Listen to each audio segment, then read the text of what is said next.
The Overwatch 2 matchmaking engineers sat down with Jay3 and Eskay over on their Twitch channels and actually went into a ton of detail on what is going on with the matchmaker, what they're trying to do to fix it, what is wrong with it, and where the problems lie. Hello, everybody, and welcome to the channel. So I think the best place to start off here is with the most notable things they spoke about. But what I will do is go into detail, in massive detail, on what was actually discussed, because I think this will be a very good way to sort of get behind, let's see behind the curtains, right? And how Blizzard are trying to fix this issue, how Blizzard perceive this issue, because ultimately the matchmaker is what makes people play Overwatch.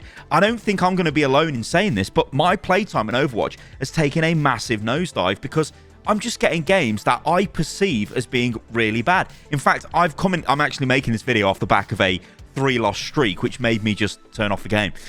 So it's probably not the best mindset to going into this video, but yeah, and they were not even close, right? Whenever I play Overwatch, I always save the match. I always record what I play, and I always title the video as such, and all these videos just say basically absolutely destroyed matchmaker joke, and it was we got absolutely destroyed, but it was 3 games on the bounce. It doesn't feel good. Anyway, we're going to start with the most notable things here, and so let's get stuck into this. Overwatch software engineer Morgan Madron actually said that your match's average rank will be displayed in competitive going forward in Season 4. Now, what this means is you won't see your rank. You won't see the rank of other players unless you inspect them and then they don't have their profile set to private. But what it will do is show the average rank of the game as you are loading in, essentially. So you'll be able to get a good idea as to where you are, where players are, and maybe you get loaded into let's say you're a mid-diamond player and you get loaded into a Masters average game. You know that's going to be a bit more difficult, but then you might get loaded into a low diamond game, let's say like a Diamond 5 game, and in that case, you're kind of one of the better players on the team. I'm all for this. More information on ranks, more information on what's going on. It just lets us better understand what is happening in any given game. There was also some discussion about tournament mode as well. Now, Gavin Winters, who is one of the developers that is involved with the design of the matchmaker, he says that they are thinking about ways to let Grandmaster players play together in competitive. That isn't just the regular competitive role queue mode. Now, straight away, this is there's an issue Blizzard have got here, right? And it's the issue of very vocal content creators all being GM. Now, a lot of the streamers will be GM. Now, this is just, well, it's because they play the game a lot. Yeah, they're also really good at the game, don't get me wrong, but playing the game a ton, it does correlate with getting better at the game. Obviously, if you're streaming, you're under more pressure, you get better, etc., etc. Maybe you play with other streamers and whatever.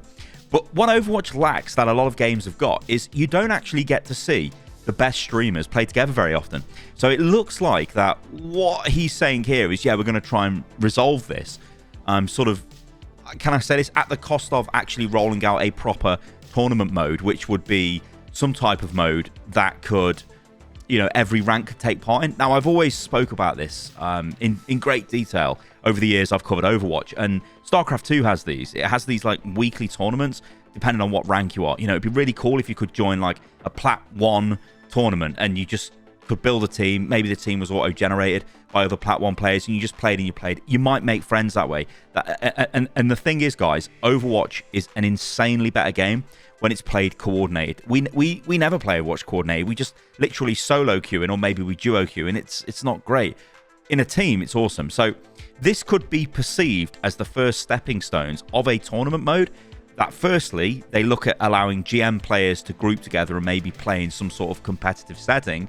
Then that technology is taken and maybe built into a tournament mode.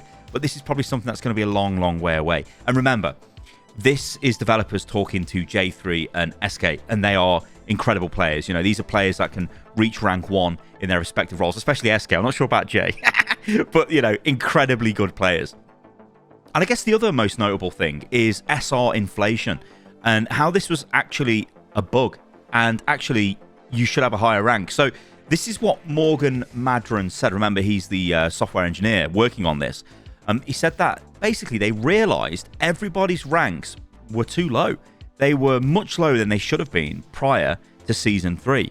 So the fact that you've got a higher rank now actually is them correcting a bug which was giving you a lower rank in previous seasons. Now, you've got to remember as well, when we go forward into Season 4, there will be none of this Decay, which kicks in at the start of a season. So whatever you end this season at, let's say if you end at like Plat 3, you'll start the next season at Plat 3. It won't throw you down into Gold and go, all right then, win 100 games to get back to where you was, because that was terrible. Because the great joke was, you were always where you were, and you were playing against the same quality of players, but everyone had just been dropped down to Gold instead of Plat. It was insanity. Whoever designed that system and thought it was fine, it's just crazy to me. It's absolutely crazy. Like, on a very basic level of just making users feel good, this competitive system, and it just fails on so many levels. I mean, don't even get me started on the whole the way that they attribute even. Okay, right, this is a bit of a rant, but I'm just going to go in, whatever. So you win 5 games and you get a rank readjustment.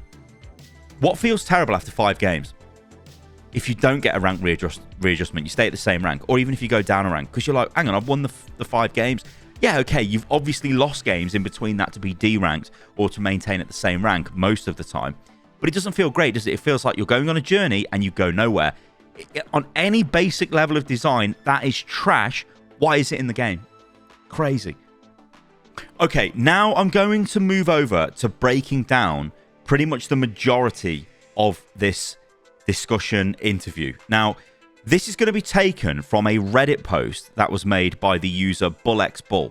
You have done an incredible job here because you have essentially transcribed the entire interview. But, okay, we understand some of this will be ad-libbed and, you know, it might be a little bit lost in translation, but essentially this is going to allow us to get under the skin of and see behind the curtain as well as to the way they're approaching these issues with the matchmaker and just getting people to play the game more.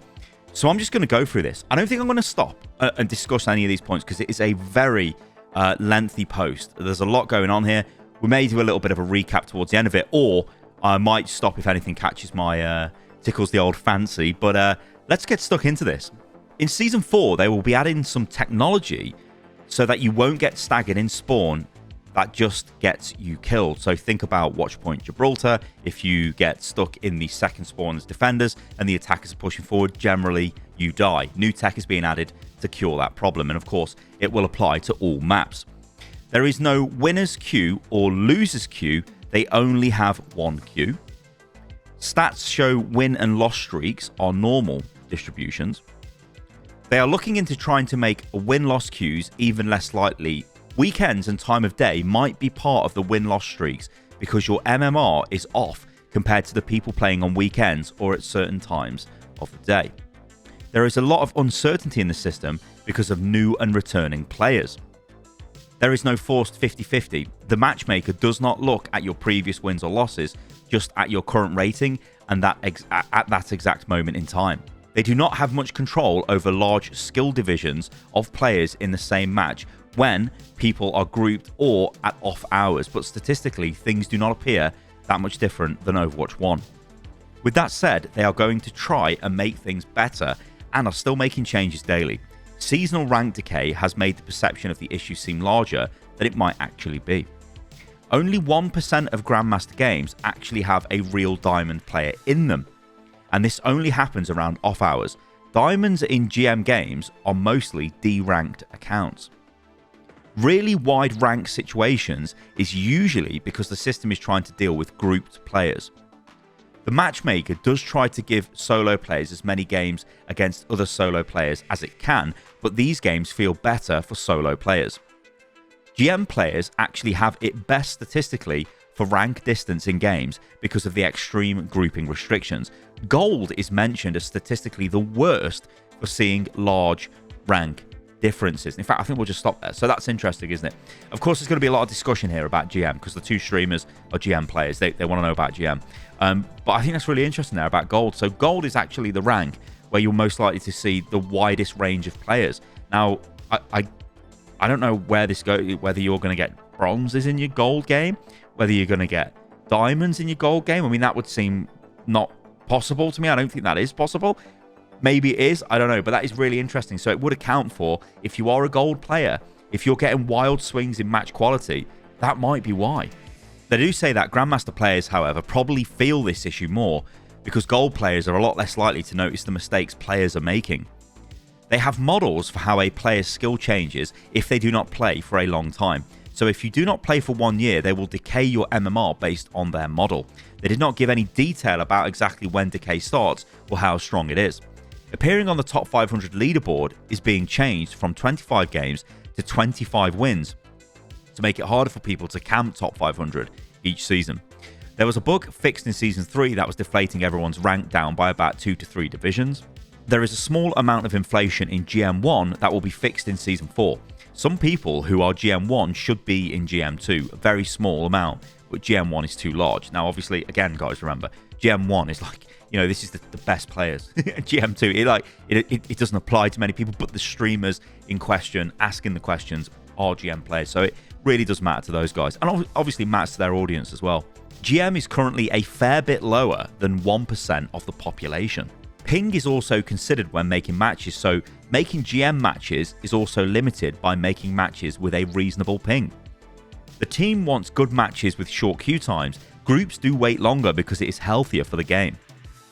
The goal is to make the matchmaker better rather than make matches better by making queues longer. They use the same architecture across all modes but they are just configured differently. But they hope to tweak things like arcade so they can make changes faster. 50% of matches are MMR matched and end up being fair matches. 34% of matches are MMR matched and are decent. 17% of matches are mismatched because of group queue and time of day. These matches do not look 50-50 on paper, but might turn out as good matches or stomps. If you look at perfect on paper matches that were made, 1/5 still ends up in a stomp. Ultimately, Overwatch might just be a game that leads to stomps. An example is given if someone tilts 1 minute into the match, there really is nothing the matchmaker could have done to fix that problem. I think I will stop on that for a second, because this goes back to those things which are not fixable in Overwatch, where players tilt. And I've never really understood why players tilt in Overwatch, because the game can change from fight to fight. If you lose the first fight, then change your comp or go again. But more often than not, people are just like, oh, whatever, we've got a terrible... Well, I've noticed a lot of people going tank diff. Like, oh, no, there's a tank diff. Tank diff is so bad. And you're like, tank diff? Well, is it easier to focus on the tanks because there's just one on your team? Probably. But think about all the other elements that empower the tank. What happens if you've got this Genji who's claiming tank diff on your team, and then your tank just gives up because of that? There's all these issues, which, yeah, granted, the matchmaker cannot fix. But surely other games suffer from this. Surely Valorant suffers from this in a big way. If someone stops playing in Valorant, then what's going on? I don't know. Maybe I guess a counter argument to the Valorant point would be you can still carry in Valorant. You can kill people really fast. Everyone uses the same weapons. I know everyone's got different abilities, but essentially you can carry. Whereas in Overwatch, if your tank just gives up, well then you've just lost the game, right? And it doesn't feel great. There are also design problems that need to be considered. Even hero balance plays into this, and does a certain match end up feeling good, or is it winnable? Even in our matches, sometimes stomps just happen. Stacking does not actually increase win rates in most ranks. GM is different though. Looking for Group had social problems. It had no protections ready for when Overwatch 2 launched. LFG is a ton of user interface resources, as well as requiring server resources. It is on their map for the future, but no immediate update anytime soon. And I will just stop here a second, because what they said during this interview is the systems that have been removed from Overwatch for Overwatch 2 have not actually been removed. They just haven't been updated for Overwatch 2. So things like the on-fire system, it's still there, but it doesn't work because it requires work to make it function in the Overwatch 2 world. But they're putting that sort of development time in other areas that are more, well, what they class essential. The initial matchmaking system, way back in the day, actually tried to match you against people you had seen before, and then even tried to create rivals for you. I think that's pretty funky. They are thinking about adding a system to show character players play so you can better pick around them. Probably an option you can turn on or off. They are adding a number for GM1 players to see how many players are above them before they hit top 500. Season 4, we are going to all get a percentage number to show where you are in your rank.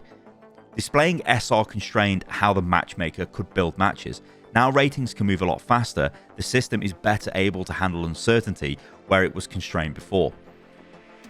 They are not considering changing GM players to be able to 5-stack, but they are considering ways for players to stack together and play together that is not competitive role queue, possibly tournament realms. Competitive mystery heroes used your other ranks to know where to seed you, but your rank still moves around very fast for the first few games. There is momentum to your rank if you lose or win a lot in a row, but it is based on the system's uncertainty about you. So, if you have not played in a while, it is different than if you just go on a win streak. They are never ever going to reset MMR. There is MMR Decay and Certainty Decay. They would like to add end of match card system back in, but their data from Overwatch 1 showed that everyone was leaving the matches before the card window even came up, so they did not add it back in for Overwatch 2. A lot of the systems people ask, why were they removed? Were not actually removed. Every system had to be rebuilt for Overwatch 2's engine. So when they were looking at what they wanted to spend resources on, some systems were just not worth the cost of rebuilding compared to other projects. One-tricks are not considered when the matchmaker is building teams. All it looks at is your overall win rate expressed through MMR. Knowing what heroes to pick on which maps is part of your growing as a player and should be expressed in your MMR. They do not want to look at too many specifics because each one of these assumptions ends up getting a player in a box that might not be fair. They might add rank icons back into the game, but it's just a maybe at this point. They are looking to add more of a sense of progression outside of the Battle Pass. Season 4 will show the average rank of a match on the loading screen before a match. This will be the average for both teams added together. The on-fire system is being discussed, but there is no ETA. So there you go, ladies and gentlemen. That's a look behind the scenes of the way the developers are currently thinking about the matchmaker. And like I said earlier on in this video, this is a big problem really, because this is what makes you keep playing the game. So if this isn't like a top priority to get sorted or at least change the community perception of it, which I'm pretty sure it is, because why would they constantly be talking about this? We had developer blogs that were going out. We had obviously this stream that's gone out, and we're probably going to get more about this. But right now, like my honest opinion right now of Overwatch 2 in comp is I don't want to play it until Season 4 comes out. And it shouldn't be like that, should it? You shouldn't just be dropping off going, well, I don't want to play this game anymore. But will Season 4 bring enough changes to actually make it enjoyable again? That's the big question. All right, guys, thank you for listening and watching the video. Do let me know what you think about all of this in the comments below. I've been Stylosa, and I'll keep doing my best to dig out this information where I can find it, because I know it can be quite difficult. This is information that's getting spread all over the place, and it's kind of, you know, a little bit difficult to bring it all together and make it sort of coherent. But yeah, I hope you guys are enjoying this, and I'll catch you lovely lot on the next one. See you soon.